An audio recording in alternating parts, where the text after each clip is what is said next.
पास थोड़ी हवा चल रही है, तो अगर हवा की साउंड वीडियो के बीच-बीच में आए, तो उसके लिए माफ़ी चाहूँगा क्योंकि करंटली मेरे पास कोई अच्छा माइक नहीं है।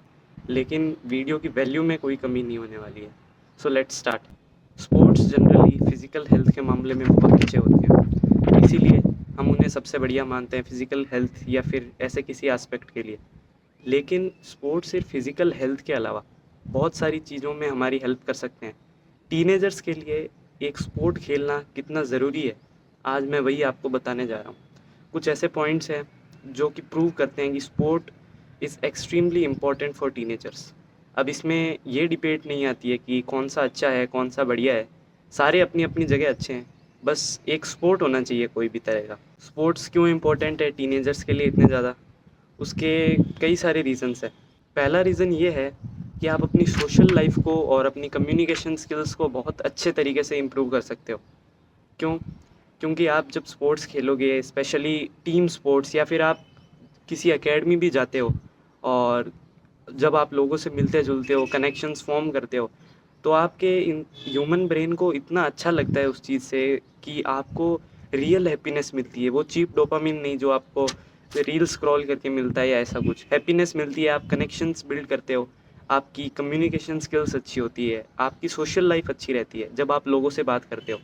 और टीनेजर्स के लिए एक्सट्रीमली इम्पोर्टेंट इसलिए हो जाता है क्योंकि इंडिया में स्पेशली यही एक एज है जिसमें हम कहीं भी बाहर जाके कुछ भी एकेडमी या ऐसा कुछ ज्वाइन कर सकते हैं और सोशल कनेक्शंस एक्सपीरियंस कर सकते हैं। आप सोचो कि ये एक 30 साल का आदमी है और उसने अपने जीवन में कोई भी सोशल एक्सपीरियंसेस नहीं बनाए और अभी वो लोगों से मिलना-जुलना चाहता है, कुछ करना चाहता है। तो फिर उसके लिए इंडिया में ये सब करना बहुत हार्ड है, जबकि स्टूडेंट्स हैं तो वो स्कूल जाते हैं, जब वो स्पोर्ट खेलेंगे तो टीम के साथ खेलते हैं या फिर टीम के साथ नहीं भी इंडिविजुअल कोई स्पोर्ट खेलते हैं, तो भी जब लोगों से आप मिलते-जुलते हो, सोशल कनेक्शन बनते हैं, उससे दिमाग को एक्चुअल हैप्पीनेस मिलती है। और सबसे बढ़िया बात, सेकंड रीज़न, आप अगर कोई ऐसा स्पोर्ट चूज़ करते हो जो कि फिज़िकली काफ़ी ज़्यादा डिमांडिंग है, आपको पुश करता है, तो आपको उससे ज़्यादा फिज़िकली बहुत ज़्यादा बेनिफिट मिलने वाले हैं। जैसे कि फॉर एग्ज़ाम्पल फुटबॉल हो गया, स्विमिंग, टेनिस, बास्केटबॉल ये सारे हैं। क्रिकेट स्पेशली अगर आप फास्ट बॉलर हो तो। By the way in debate में पढ़ने में कुछ नहीं है, कोई भी स्पोर्ट अगर 4 में से 2-3 को भी सैटिस्फाई करता है, तो आपको खेलना चाहिए कोई भी स्पोर्ट। तो ऐसा स्पोर्ट्स ज़रूर चूज़ करो जो आपको फिज़िकली थोड़ा पुश करे अपनी लिमिट्स तक। Third point, mental strengthening.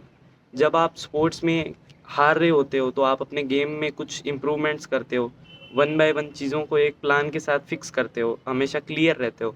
उसकी वजह से आपकी धीरे-धीरे मेंटल रेज़िलियंस बढ़ती है, जैसे आपकी जिम में बढ़ती है। आपसे 10 किलो नहीं उठता तो आप 5 से शुरुआत करते हो, धीरे-धीरे 6, 7, 8, 9, 10 ऐसे जाते हो। सेम चीज़ स्पोर्ट्स में आपको देखने को मिलेगी। फिर आप उसको अपने जीवन के हर फील्ड में अप्लाई कर पाओगे और मेंटल रेज़िलियंस ऐसी चीज़ है जो हमेशा आपके काम आएगी। Fourth, mental health. Mental health एक बहुत अंडररेटेड और बहुत कम बात किया जाने वाला टॉपिक है। ये स्पोर्ट्स से टीनेजर्स के लिए बहुत अच्छी तरीके से फिक्स हो सकता है क्योंकि मोस्ट ऑफ द टीनेजर्स आजकल केव ड्वेलर्स बन चुके हैं। वो किसी कमरे में घुस जाते हैं और शाम के टाइम उधर ही बैठे रहते हैं और कुछ हैं जो पढ़ाई के कारण शाम को बाहर नहीं जाते, स्पोर्ट्स नहीं खेलते। तो भाई पढ़ाई वालों का तो फिर भी समझ में आता है, लेकिन कुछ है जो गेम खेलते हैं अंदर बैठ के या फिर रील स्क्रॉल करते रहते हैं। भाई ये तो सबसे घटिया बात है। इसलिए चाहे आप पढ़ाई करते हो, चाहे आप अंदर रील देखते हो जो कि सबसे बुरा है, दोनों को मैं कह रहा हूँ कि आप बाहर जाके मात्र 1 घंटा स्पोर्ट खेलो सही। क्योंकि लोग सोचते हैं कि अगर स्पोर्ट खेलूँगा तो मेरा 1 घंटा पढ़ाई का कम हो जाएगा।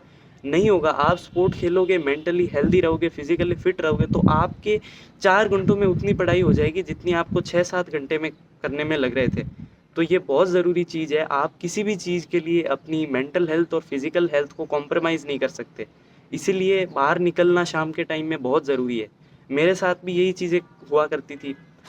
धीरे-धीरे जब स्कूल की छुट्टियाँ पड़ी, तो कमरे में रहना मैंने भी शुरू कर दिया और फ़िलहाल तो धीरे-धीरे जब मैं बाहर जाने लगा टेनिस खेलने के लिए, तो उधर जब सोशल कनेक्शन बनते हैं, तो मैं पूरे दिन वेट करता हूँ कि कब शाम हो, कब मैं बाहर जाऊँ और वो एक ऐसा डोपामाइन होता है जो कि मुझे रेस्ट ऑफ द डे के लिए भी फ्यूल अप करके छोड़ता है।